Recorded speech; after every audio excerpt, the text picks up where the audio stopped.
Welcome to The Victory Kitchen, the podcast all about American food rationing during World War II. I'm your host, Sarah Creviston Lee, author, historian, and vintage foodie. I'll be exploring the logistics of food rationing, featuring wartime cookbooks and recipes, and highlighting real home front experiences. We're going to be learning exactly what our grandmothers had to do to get their food to fight for victory. Hello, and welcome back to The Victory Kitchen. And welcome to Season 4.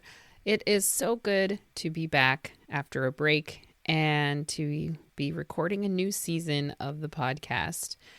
I have so many awesome topics planned for this season, and I hope you are as excited as I am. This episode is number 25, and we are going to be talking about hunting, fishing, and trapping in wartime, and answering a few questions about how these were impacted by war and why they were important to food rationing. Now, this episode came about thanks to one question I asked while writing one scene in my second World War II book, Through Fields of War, which still isn't finished, by the way. There's this scene where my character Walter takes his grandpa's gun out to go hunting. And I'm writing it, and then I stopped and I thought, wait a second, is he even able to get any bullets? It's wartime. So I asked a friend. He didn't know. So then I did some research in the newspapers, and lo and behold, I fell down the rabbit hole that is this episode. It is not a simple answer, and I am so excited to talk about what I found. Now, I wanted to start out with a couple disclaimers. First and foremost, I know that hunting and guns and politics are kind of an intertwined issue today.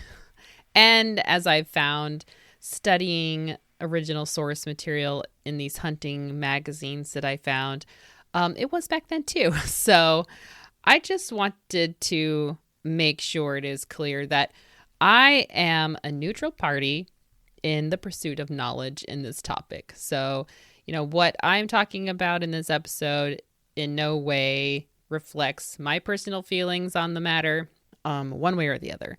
The second disclaimer that I wanted to make is that my experience with hunting extends only as far as taking selfies at Bass Pro Shops. So I've only been fishing once in my life. And while I did enjoy it a lot, and I even caught a fish, the whole thing about what to do with the fish kind of freaked me out, and I have not gone back to fishing since. So while I might not be the most qualified person to wax poetical about hunting and fishing, I actually was able to sit down with my father-in-law who did grow up hunting. We skimmed through my wartime hunting magazines that like I said, I sourced, and he was able to tell me some things. So, and I did even call him up with some questions to make sure I was saying things correctly and I knew what I was talking about. So, at the very least, I'll be putting my passion for history into this. And I did want to extend a special thank you to my father-in-law for helping me with some of the gun and ammunition lingo. So I didn't completely embarrass myself. So I did want to say that there's no way that I can cover everything on these topics. It's impossible. There was just so much. I just had no idea that this was even a thing. It's just one of those aspects of the war that's not talked about. And I am so thrilled that I discovered this little niche because it sure needs to be talked about. It needs to be studied and learned about. So I hope that this episode serves to whet your appetite for your own research endeavors. Maybe think about investing in a couple wartime editions of hunting and fishing magazines like Sports Afield, Hunting and Fishing, Field and Stream, or Fur Fish Game magazines. Those are a few of the titles. There are all over eBay. So if this is a topic that is really exciting for you, I really encourage you to check it out because there are just so many amazing stories and articles and things in these magazines that are just waiting to be rediscovered. Now, I was hoping to coincide this episode with National Wildlife Week, which was just last week. So it was April 5th through the 9th. So I just barely missed it, but it's around the same time. The National Wildlife Week was first celebrated in 1938 by the National Wildlife Federation. And I found references for it in wartime newspaper headlines, which also fueled a lot of great research for this episode. Now, this might seem like a pretty obvious question, but why was preserving wildlife so important, especially in a time of war? In an April 12th article from 1942 in the Courier Journal of Louisville, Kentucky, they marked the 5th observance of National Wildlife Week, which was inaugurated by a proclamation of President Franklin D. Roosevelt in 1938. Captain Soper of the Fish and Wildlife Service of the U.S. Department of the Interior pointed out that wildlife is a resource that the nation must take care of at all times, just as individuals have to guard their own resources while doing their utmost to win the war.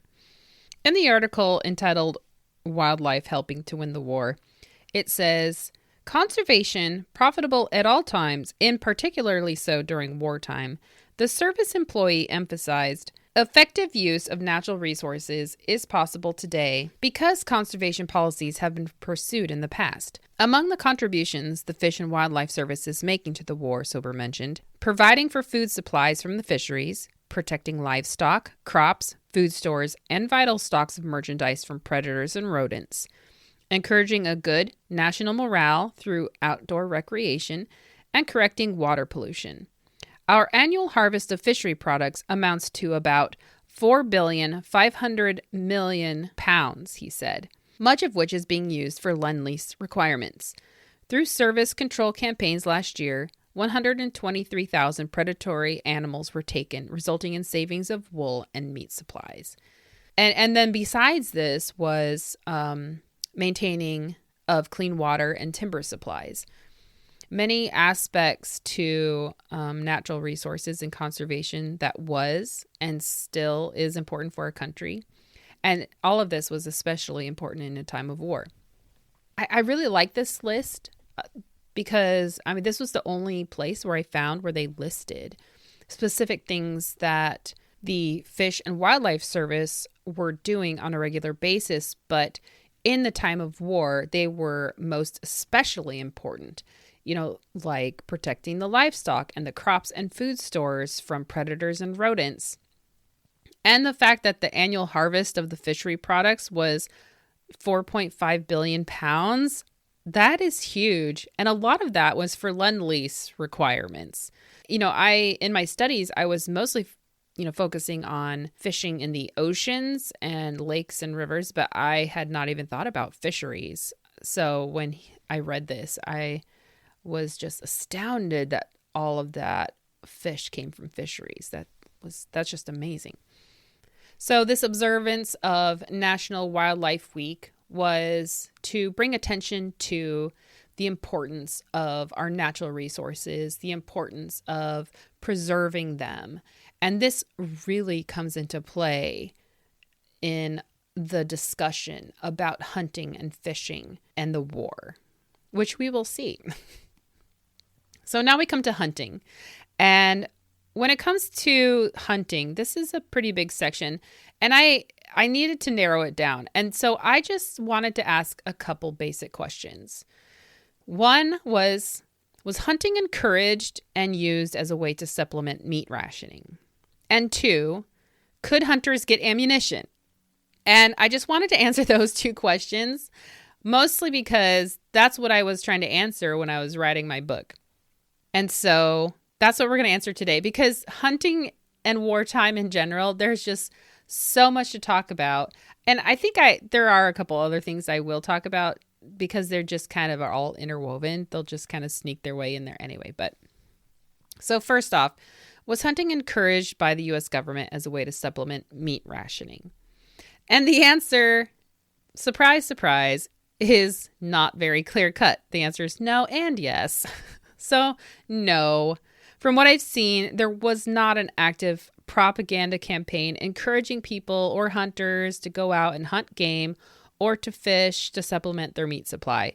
It was not like in World War I, where we have propaganda posters as evidence, especially for fishing. You can go and see these posters. On the other hand, yes.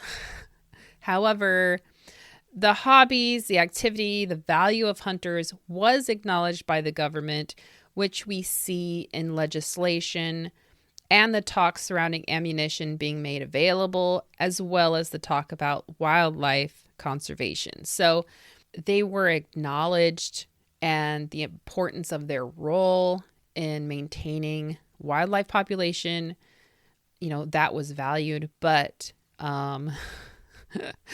it was just not an active campaign from the government. So one example I found was in the York Dispatch out of Pennsylvania from October 22nd, 1943, stating, quote, "In recent weeks, federal and state news releases have informed hunters that there will be ammunition for them to go forth and kill small game so that they can help relieve the shortage of meat. Popular sporting magazines have been speaking in the same vein," close quote.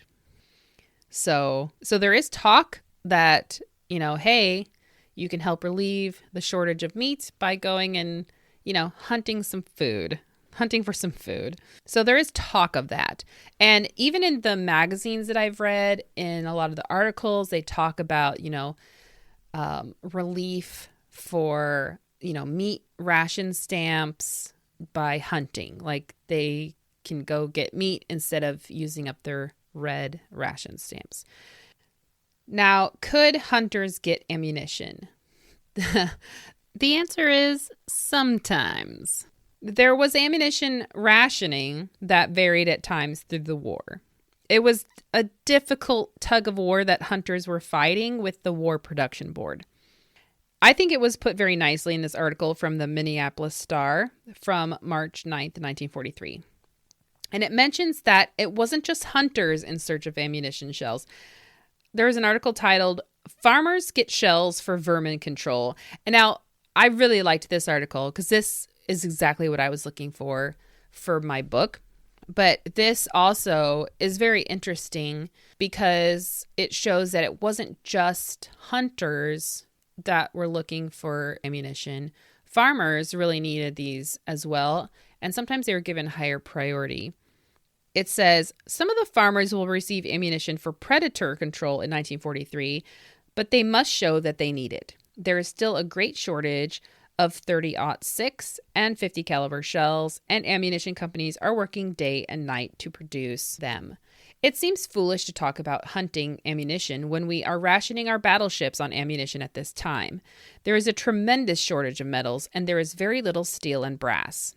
The War Production Board has set up the Defense Supplies Corporation for the distribution of ammunition and other commodities to those entitled to receive them. They have appointed 47 distributors throughout the United States.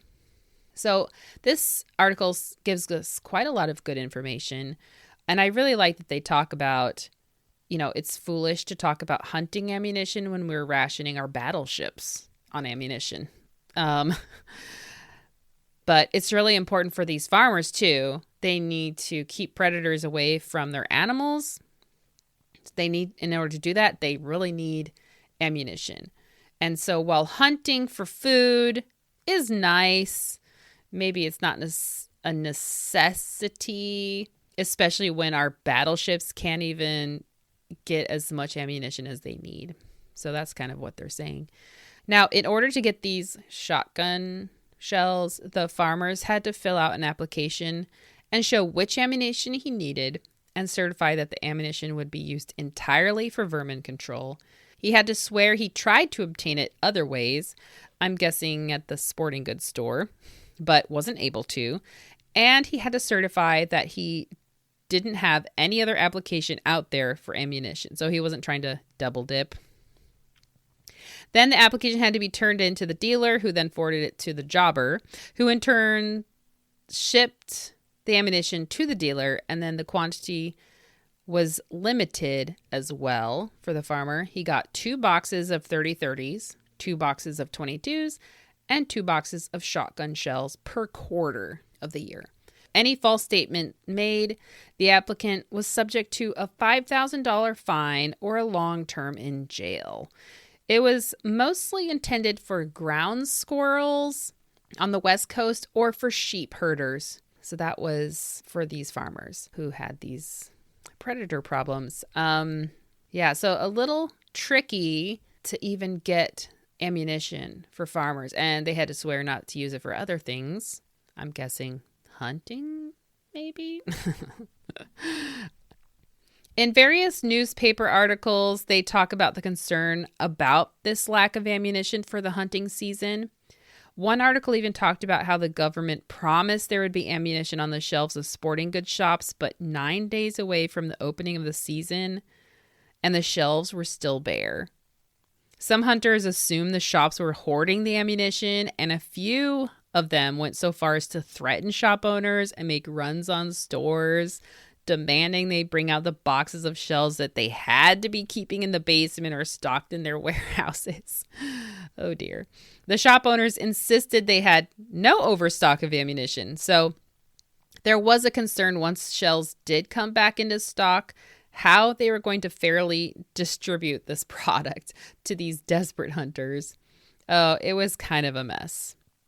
And also the distribution of ammunition around the country from munitions manufacturers was uneven at best, where the western states got some first, leaving the eastern states to get it last. And like food rationing, ammunition rationing varied year by year depending on what was going on in the Greater War and supply chain situations, One article from the Delta Democrat Times from Greenville, Mississippi, from December 17th, 1944, entitled, "Hunters May Lose Their Ammunition Rations Again," stated, "The War Production Board is taking steps to conserve civilian supplies since most of the small arms ammunition is required to meet a shortage in military needs, particularly in the assault against Germany. Already, WPB, this is the War Production Board, has ordered civilian ammunition shipments halted at factories. It was stated that hunters probably will lose their rations equal since last August to those of farmers." So at that point, they had been getting as much as farmers, but not anymore. And because of their ramping up for the assault against Germany. So from this article, we can see the war was directly affecting why they were not going to be getting as much ammunition for hunting. Now, this is where we come to a little separate topic, but I felt this is really important to talk about because this was a huge concern for many hunters and conservationists. The biggest concern was maintaining the hard-earned wildlife conservation of the past 50 years. There was a huge concern about talk in government and the public about having a quote-unquote game harvest to supplement the nation's meat supply in the name of a war emergency. So, in other words, they were just going to go out and have just a huge slaughter of wild game to supplement the meat supply. It was this very tricky balance of conservation versus meat supply versus ammunition, gas, and rubber rationing, all mixed in with politics and some people's hysteria over the unknown. The Dispatch newspaper had a section featuring the feelings of the local Moline Club members. It says, "The group as a whole favors reasonable harvest of game and fish to supplement the nation's food supply and the manufacture of some ammunition for sporting purposes. Club directors also are of the opinion that such harvest must not be commercialized and that gains which conservation organizations have accomplished in the last few years should be protected. It is our patriotic duty to see that wildlife is protected so that our soldiers returning from war victorious will again be able to find recreation in hunting and fishing. That it is also our duty to see to it that the proper harvest of wildlife is taken to assure continuance of this source of food for our citizens." And I found this sentiment a lot in things that I read about preserving the natural resources, especially for the soldiers that are overseas, so that they have something to come home to. Later in the article, they quote from the Audubon Society, which had a different view of the matter, quoting director John H. Baker. The animal harvest of meat from game animals, birds, and fish would be 435 million pounds. They estimate that this would be less than 1% of the nation's meat supply, a drop in the bucket. And harvesting this meat, Baker points out, would involve considerable expenditure of ammunition, gasoline, tires, and manpower that could be spent profitably in other directions. He goes on to warn that such a path would lead to the commercialization of game hunting and would be more dangerous to the long-term interests of the country than it would be to maintain the established conservation policies. So, in other words, if you go and harvest all that meat in the wild, it would just be a drop in the bucket to satisfy the nation's meat needs, and then you've completely destroyed the conservation efforts that we've made. So that's essentially what they're saying. And really, we are just getting started. This was such a hot topic. I found so much that people had to say about this. In the Field and Stream magazine from April 1943, there's an article called "What About Shells? A Vital Conservation Question." In the article, it says, considerable agitation is already underway for the killing off of big game herds for emergency food purposes. Such moves are sponsored by various elements such as the non-sportsman to whom hunting means nothing, the market hunter who would like to have a job selling meat, the rancher who begrudges a belly full of grass to a deer or an elk, and the hysterical guy who just hollers out of ignorance. The situation is serious and is becoming more so. Recognizing it, the North Dakota legislature has passed House Concurrent Resolution B, which is printed herewith. Other states are also becoming alarmed. So in this article, they printed out this House Concurrent Resolution B. And what it says is it is the Memorializing the War Production Board of the United States to release sufficient supplies of metallic ammunition and shotgun shells to permit hunters to adequately harvest surplus crops of game birds and game animals for food during the period of the war emergency. But it goes a little bit further than that. It also kind of lays out how they feel that the wild game and birds should be hunted sustainably. This same Field and Stream article also reported on the 8th North American Wildlife Conference and how they submitted their findings and recommendations to the U.S. War Production Board. And this is what they said. Regular harvesting of annual wildlife crops is important to America's war effort for the following principal reasons. 1. It represents a potential food supply in excess of 250 million pounds of essential meat, plus hides, feathers, fats, and other products which will be gathered without interference with war production. 2. Unless properly harvested, the resulting increase will seriously interfere with the production of domestic food for the war effort. 3. Harvesting this crop in the usual manner will contribute importantly to the physical and moral conditioning of America's manpower of the defense program. Since hunting provides war foods, protects war crops, and conditions war manpower, therefore we recommend and urge the War Production Board to release sufficient ammunition to provide for such harvest as would be consistent with the defense program. So what they're really saying is that, first of all, hunting recklessly just for the sake of the war emergency is ridiculous and is a stupid idea. Secondly, you need to release enough ammunition so that the hunters who know how to hunt responsibly can just get the job done. And the commercialization of hunting is an absolute no way. So people who are just going to go out and sweep away all the game and make it, a commercialized paid thing is just such a bad idea. A third point they make is about the conditioning of war manpower. And I think this point is really important because, like I mentioned before about the work of the Fish and Wildlife Service was, part of what they did was encouraging a good national morale through outdoor recreation. And so I think when they are talking here about their third point of harvesting this crop in the usual manner will contribute importantly to the physical and moral conditioning of America's manpower. I think that's what they're alluding to. They're talking about how hunting as a sport helps with the morale of the people. And that was a really important aspect during wartime, was boosting the nation's morale. I am going to have pictures of this article on my blog so that you can see the House Concurrent Resolution B, because it lists all of the things that they talk about. And I think it's definitely worth reading. It's very interesting. Now, I just want to make a little side note. This isn't to say that women couldn't or weren't doing the hunting. They did. But from what I've seen, at least in the magazines, they didn't tend to do the big game hunting, just the smaller hunting for fowls like ducks and pheasants. I'm sure they did, though. So I haven't seen the pictures in the magazines. I'm sure there are stories out there. I just haven't heard them yet. And there are a whole host of other things to talk about, like hunting licenses, how those were super important for sustaining hunting and wartime hunting, and also duck stamps.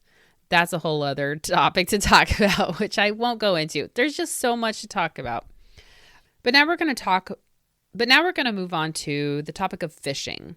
Who could fish and where? That's kind of what I wanted to focus on for this topic.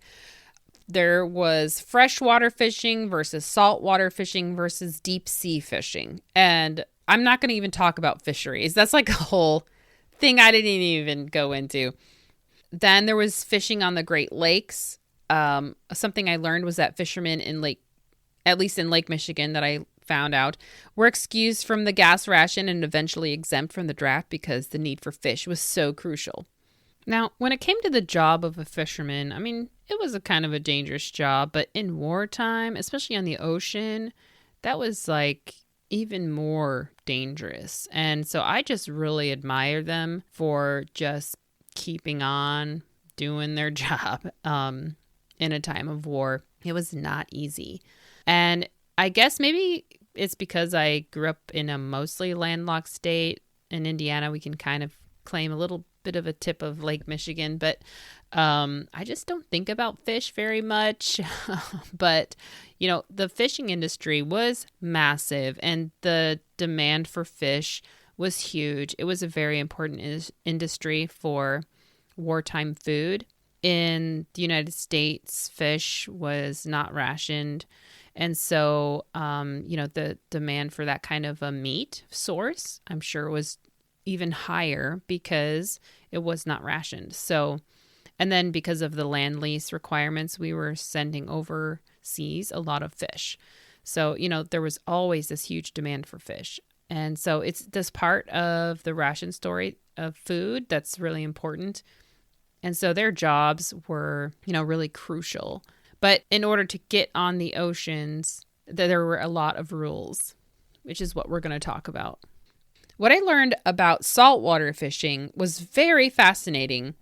There was an article in Sports Afield in the July 1942 issue called Atlantic Coast Tuna Fishing, Effect of War Restrictions on Saltwater Fishing. And if you think about, especially this early in the war, with the threat of U-boats and, just ships on the seas, just not a good idea to be out there. So you can imagine that the Coast Guard would have had to put in a lot more rules and safety guidelines to protect the fishermen and civilians. So all those who fished in saltwater had to obtain identification cards from the Coast Guard and show proof of U.S. citizenship before they were allowed to leave any port along the coast. To do this, in the article, it said they recommended getting one of the application blanks, filling it out, having it endorsed by your employer, and then presenting it along with your birth certificate or naturalization papers to the U.S. Coast Guard, along with 3 passport-sized photographs of yourself. You would then be fingerprinted and given a card which you had to carry with you at all times. Otherwise, you wouldn't be allowed on any fishing boat. If obtaining your birth certificate was difficult, as some men were finding at the time, they would accept a baptismal certificate issued within 1 year of birth. In the article, it says, unfortunately, we have a very large foreign population in many of our eastern states, especially along our coastline, where some are apt to forget the country, which has given them protection if they can profit by supplying our enemies with fuel or food. Therefore, it is not surprising that all captains and their crews must show proof of citizenship before they are allowed to leave any port along our coast. This is done by the U.S. Coast Guard issuing identification cards to all those who are eligible to receive the same. And you can see in this, well, straight off the bat, they say, unfortunately, we have a very large, and this really does reflect their feeling, just that fear and prejudice through this automatic suspicion because of being at war. And so they are demonstrating that by, anyone who is quote unquote foreign and securing their shores by having these identification cards and making sure that the only ones on the boats are naturalized citizens. So they continue saying, while offshore fishing will be restricted to the hours of daylight, sunrise to sunset, it causes the anglers to seek new fishing grounds within sight of the coast. At first, this may appear to hamper successful offshore fishing, but it may also open up new possibilities of fishing for tuna a few miles from shore. I didn't find too much about deep sea fishing, but I did find an ad about how deep sea fishing was not allowed. It was about Florida, and I think it was about fishing tackle, like deep sea fishing tackle. And it was saying that, deep sea fishing is forbidden right now, but after the war, don't forget about our company because deep sea fishing is great. And it showed, some marlins and stuff like that. So, and I did not go into a lot of in-depth research about that particular topic, but if that is of interest to you, go for it. I also came across a little ad in, I thought this was so sweet. This was in the Hunting and Fishing magazine from October 1944. It's an ad about donating unused fishing tackle to boys in service. It says, let's go hunting up in the attic, out in the garage, way back in the closet. It says, the boys in service want and need all the spare fishing tackle you can dig up. Our first call received fair response, but not good enough. Don't put it off, and remember, anything in the fishing tackle line can be used. It doesn't have to be brand new. Some fellows got that impression from our first appeal, and if it's a rod or reel in need of repair, don't let that stop you. There's a group of willing volunteers ready and waiting to go to work on any equipment that needs a little fixin'. Send plugs, sinkers, line hooks, anything and everything in the line of tackle you can dig up. They will be sorted and made up into useful kits by experienced fishermen for distribution to men in the armed forces, on ships, overseas, and on lonely posts on this continent. Mail your packages by parcel post to Tackle Clearinghouse. And I've even seen a fishing tackle company that they say that that's part of like the army kit, like a fishing hook and a line. Goes into every army kit. Anyway, I just found this so interesting. The last little thing I wanted to read to you was actually this ad from South Bend Quality Tackle. And it shows a son who's in the army. He's in his army uniform, and he's got his hand on his dad's shoulder, who's sitting on this rock, and they're in this tranquil forest scene by this lake with a rowboat, and they're looking at this fishing cabin. It says, "Take care of it, Dad." And this is what it says. "It's just a rough job of peeled logs, but it's all ours. We built it together, and to me, it stands for all the things that make life worth living. Yes, Dad, worth fighting for. I'll spend many a night thinking about all these things when I'm away. Gosh, Dad, even building it was fun.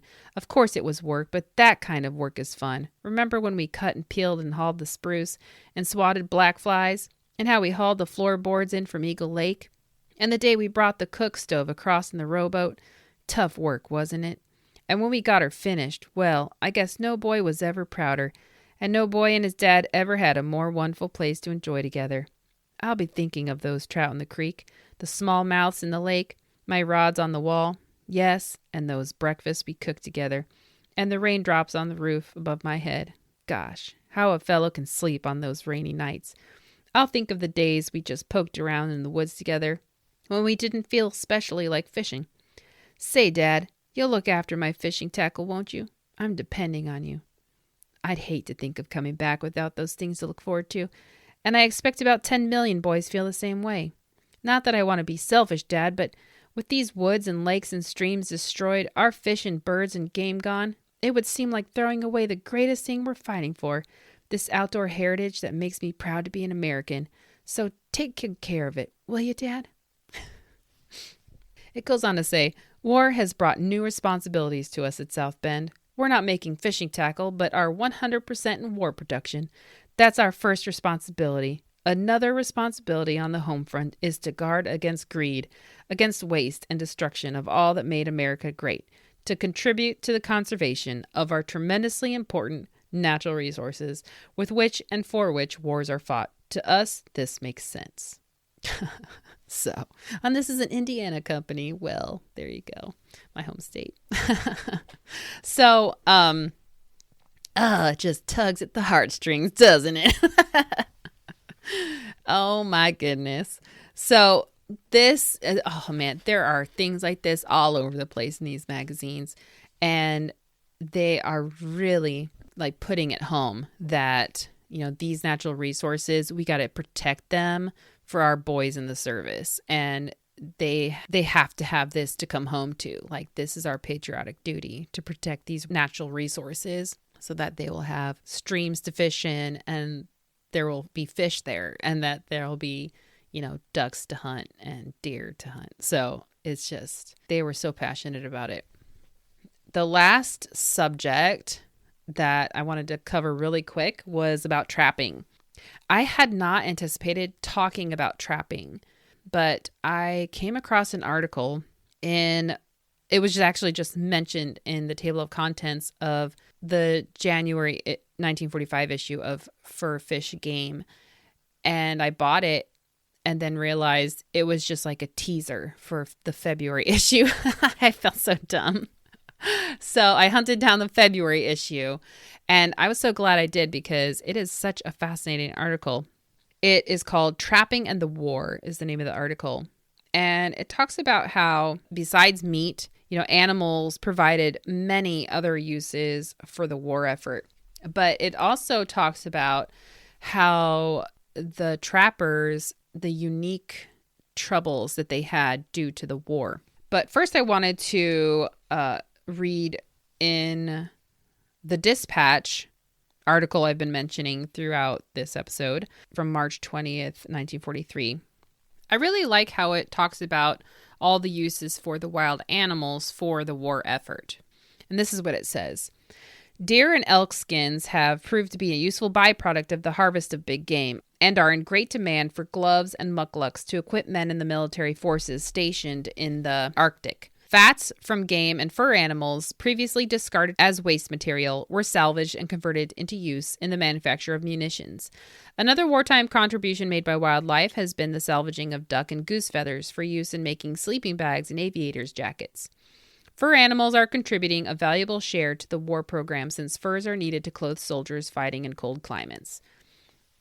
So not just furs, but, you know, just the other byproducts of harvesting game animals, you know, the things that their bodies were providing to keep the men in service warm. And, you know, the fats also that they were being used in munitions. I just find that really fascinating because, you know, besides meat, you know, where was the rest of the products, you know, that normally were waste products? They were being put to use.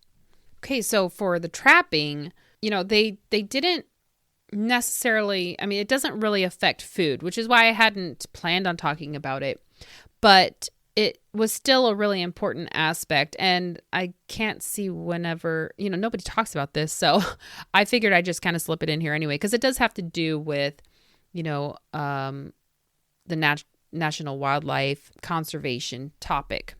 So one of the issues that they were dealing with was they had a hard time getting traps because of the metal rationing.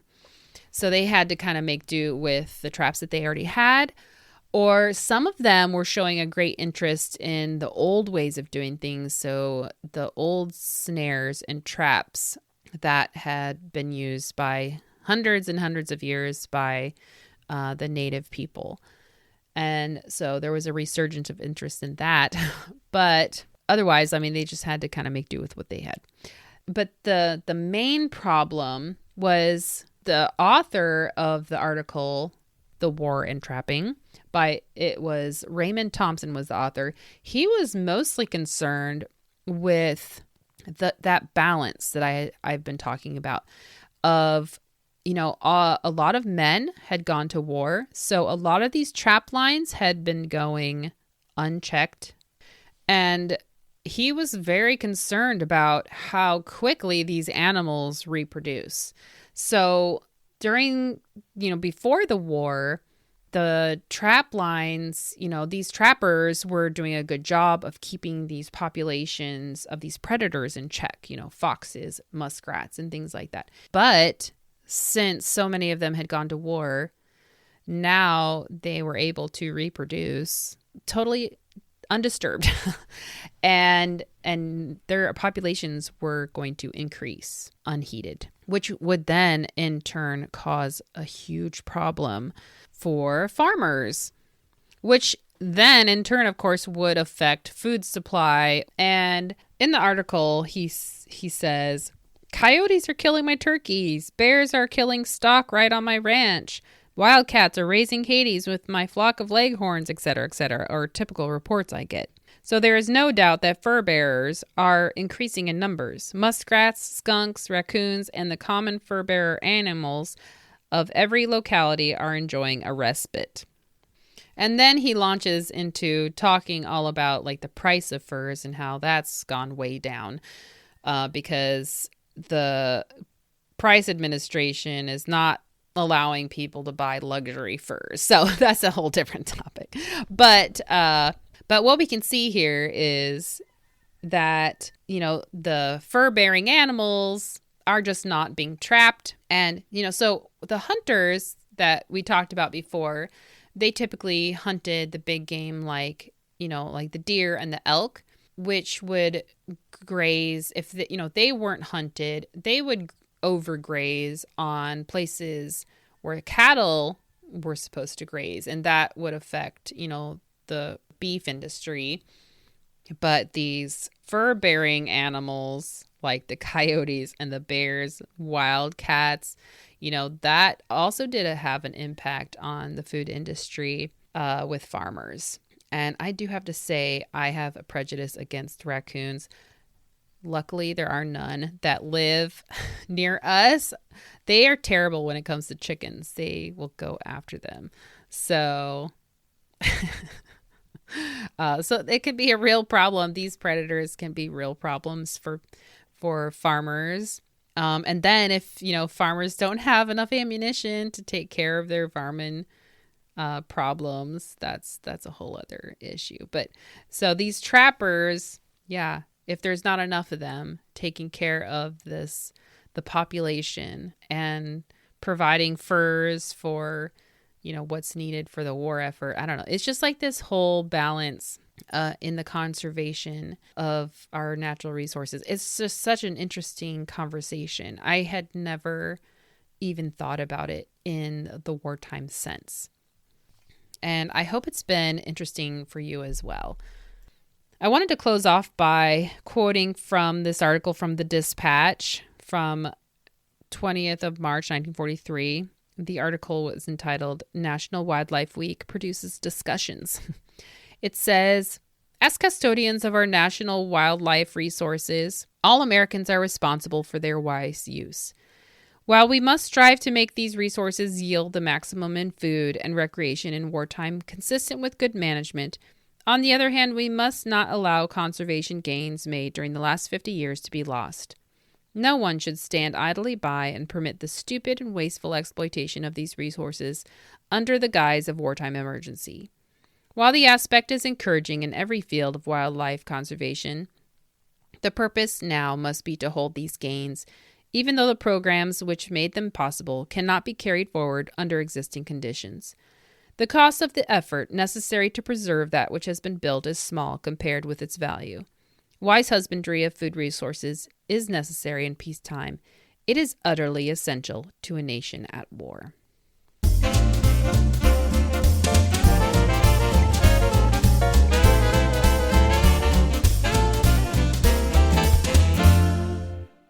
Today's cookbook feature is Men in Aprons by Lawrence A. Keating. Now, this is a very special cookbook, and it is one of the funniest cookbooks that I have ever read.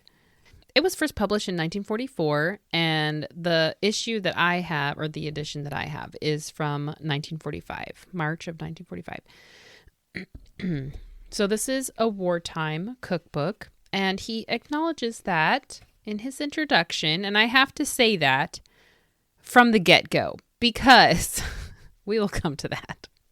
But he is absolutely hilarious to read. And the biggest reason why I chose this cookbook is because of a chapter about hunting. And so the chapters that he deals with are breakfast, Sunday night tea, smart shopping, kitchen talk and salads, poker club snacks, drinks on the house, dinner is served, cutting up at home, and then finally the Hungry Hunter Club with rod, gun, and skillet. So there's a whole chapter where he talks about some adventures with his hunting buddies, and he's got a few menus with preparing game and fowl, fish, and then even a menu for if you caught nothing, which I find very funny. So, and that's actually kind of the layout of his cookbook. There are a lot of recipes, but each chapter has like menus, and then within those menus, he provides the recipes. So that's kind of how he teaches the cooking. But this book is written with an exclusive male audience in mind. And in fact, his introduction is labeled for men only. And this is what he says. This book is intended to be a sort of grocery rescue mission for men. Why? Because with virtually all his erstwhile haunts, yes, and his very clothes appropriated by the gentler sex, man finds himself sorely beset. Even his most treasured privileges, like standing up in crowded buses, have been rudely snatched from him. Women have usurped and usurped until it is high time for men to rally together and usurp back. Most of our leading thinkers of industry, the professions, and the bar, in fact 100% of barflies, now agree that cookery, education can, should be, and dang it, will be, the first step toward rehabilitation of the dazed and staggering male ego. Fight fire with fire. On the cook stove is their cry. Indeed, the very preservation of today's race of sweethearts and husbands may depend on spreading the know-how contained in this book. Statistics show that ignorance of how to boil an egg or prepare a dainty crab and aspic salad has already threatened with starvation untold numbers of useful males. Right in my own block, a respected citizen, send stamped envelope for name, faded to but a wraith of his former girth while his little woman sat on arguing at the director's table of the Elm Avenue Study Club until actually past 6:30 p.m.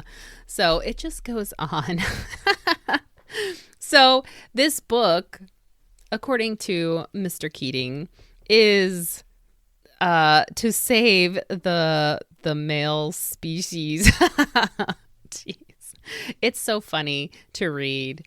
And so I just had so much fun looking through the introduction, the recipes.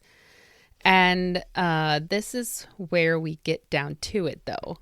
The recipes. The first recipe I made was actually, I couldn't decide. So I put the recipes to vote with my patrons on Patreon. So it was a little bit of a tie between two things. So I made one of the things that was a tie, and that was a banana cake with caramel frosting. And that just sounded so delicious. But here's the thing. it's the middle of the war. He is a little bit cheeky to be putting in a banana cake in this cookbook. And he does, like I said, acknowledge at the beginning that there is a war on. So I am going into this recipe thinking, okay, banana cake. But straight off the bat, it is just the most blatant use of sugar and butter that I have seen in a wartime recipe.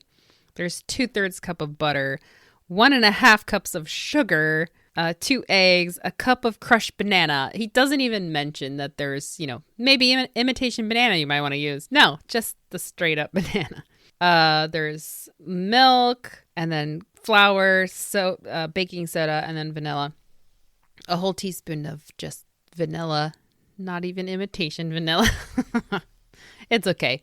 I'll forgive him that one. But so all of this lovely butter, he just doesn't even bother with, all the methods of saving that all of the women's cookbooks out there go to painstaking process teaching the women how to preserve things, how to make things stretch in the kitchen. No, he doesn't even go there.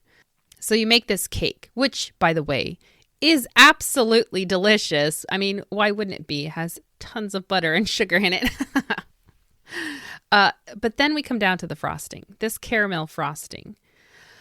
I was very intrigued by this frosting because it has brown sugar, flour, milk, more butter, vanilla, and then marshmallow whip.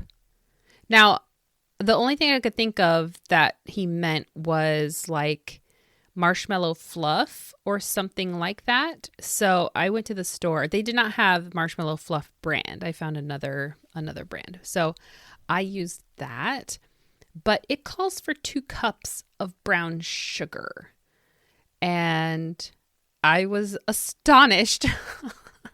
So I make this frosting and he has you cook it to a firm ball stage.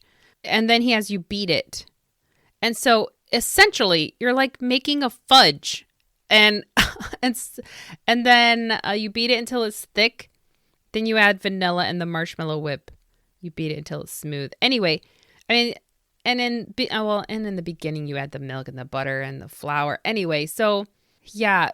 Anyway, at the end, you essentially have a very poorly made fudge because there's not enough of ingredients to make a fudge, but it's very thick and crumbly and not anything like a frosting at all.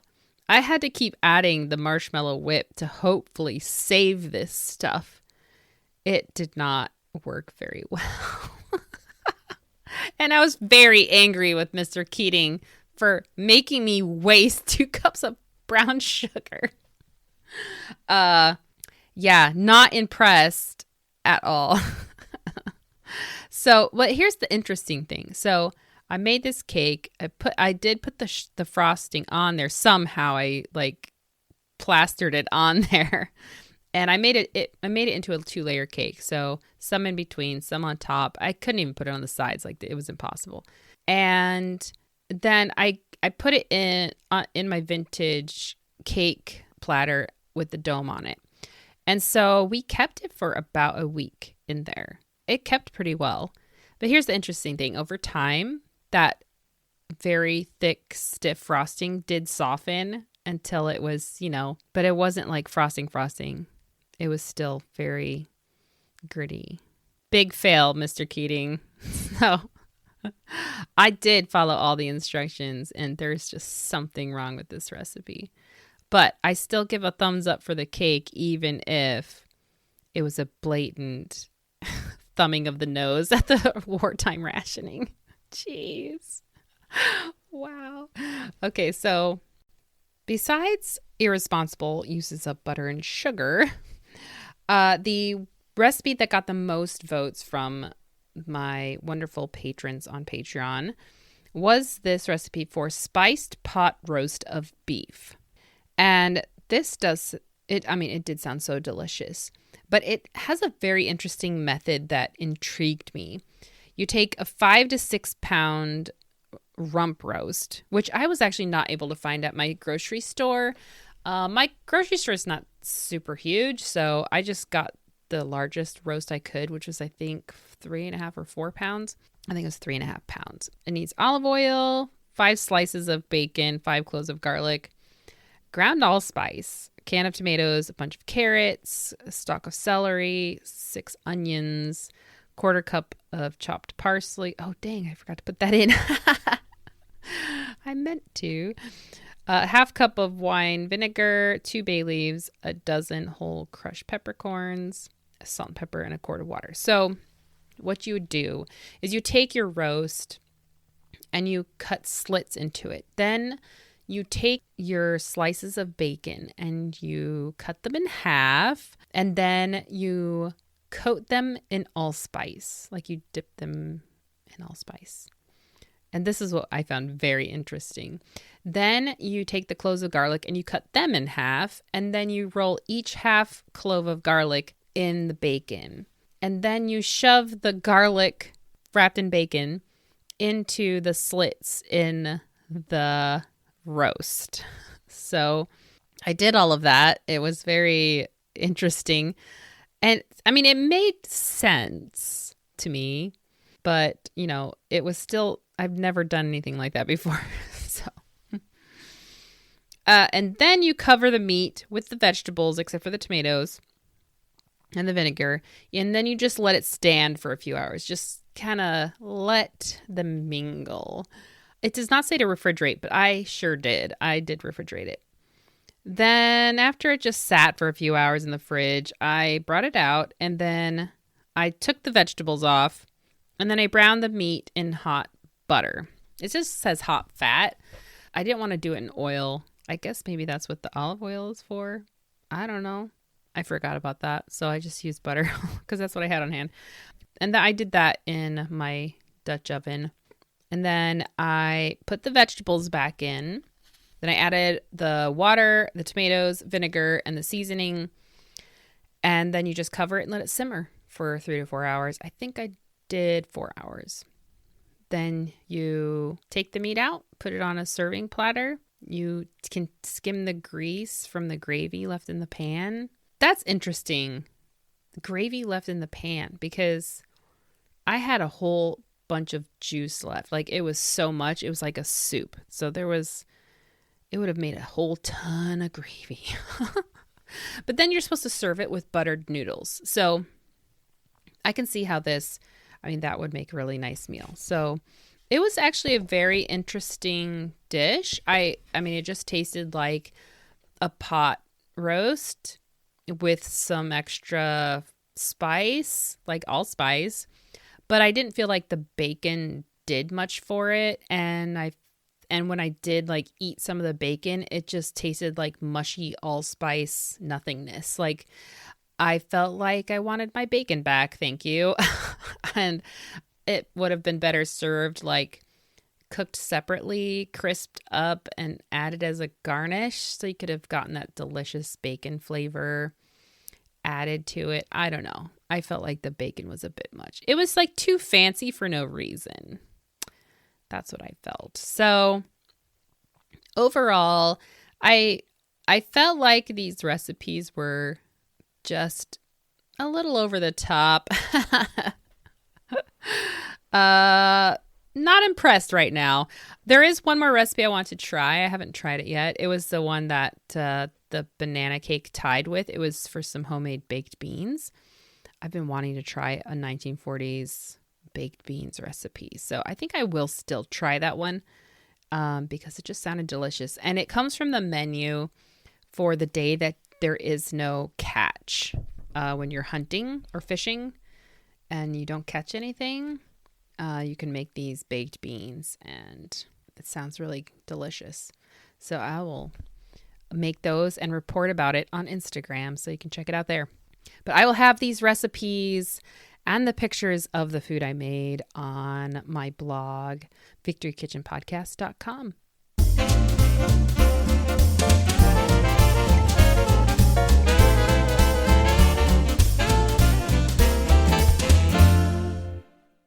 Today's story highlight comes from the Hunting and Fishing magazine from October 1944. There's this section in the magazine that is called Logs on the Fire. And this is where people could send in their letters and comments, pictures and criticisms. So I especially love the pictures. They sent in all kinds. And there's even servicemen who sent in pictures from overseas because they would get the magazine as well. So I wanted to read two different little stories that people had sent in. One was entitled Deep Sea Fishing on the Wabash. And the Wabash is a river in Indiana. And this was sent in by Ben T. Jordan of Indianapolis, Indiana. He said, hunting and fishing is widely read and enjoyed in this section. Indianapolis is strictly an inland city, and most of us in these parts are the lowly variety or mine-run type of bank and river fishermen. Before gasoline rationing, a few of us could, of course, go north to lakes and streams where we could get the bigger ones. Rationing has, however, made a great many of us appreciate fishing close to home. There is a lot of sport to be had in some of these little streams.